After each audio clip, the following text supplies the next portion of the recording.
And this is on a smaller scale. Can you imagine on a larger scale what it would entail?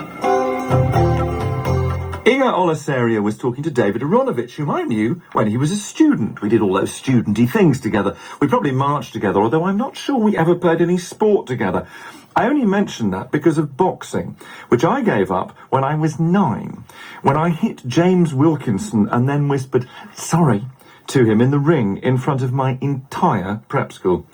I've never found boxing the greatest sport, but I did love the story of the first ever heavyweight champion, the British 19th century boxer Tom Spring, who was Humphrey Carpenter's subject in Great Lives on Friday, when he talked to Spring's biographer John Hurley about the start of the champion's career. The fight at which Tom Winter became Tom Spring was overseen by the Marquis of Worcester, and Tom had already come to the attention of the nobility in Herefordshire. The Duke of Norfolk had a house down there, and he was in the habit of getting local talent to put on sparring exhibitions on his lawn for the benefit of visitors. And in that sense, John, there was in the early 1800s an understanding, even a working relationship between these working class boxers and the aristocrats. Yeah, the aristocrats, they would do anything for a bet. And they led very reckless, idle, useless lives. But the Duke liked to entertain them when they came to his house, because he also had a house at Arundel, and he only came to Herefordshire occasionally. And when he came, he brought this huge band of aristocrats, dressed up, looking like jockeys and things, and they'd employ the local kids to come on the lawn and strip down and box in front of these characters.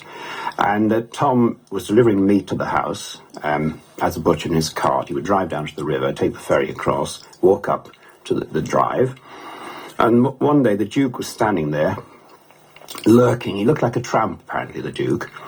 And he said, "How about coming and doing some boxing for me?" So Tom went and boxed on the lawns. It was such a great hit that after one particularly successful bout, the Duke hobbled across on his gouty feet and said, "I've never seen a Greek god as powerful and beautiful as you are."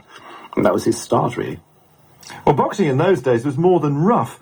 As the great S.A.S. Hazlitt wrote in one of the first ever real bits of sports journalism, "But to see two men smashed to the ground, the breath beaten out of their bodies, rise up again with new strength and courage, this is the high and heroic state of man." And I've always found greatly moving that personal bravery and endurance of those ordinary working class men and women. I grew up around Scottish soldiers. My father, an army officer, used to just call them the jocks.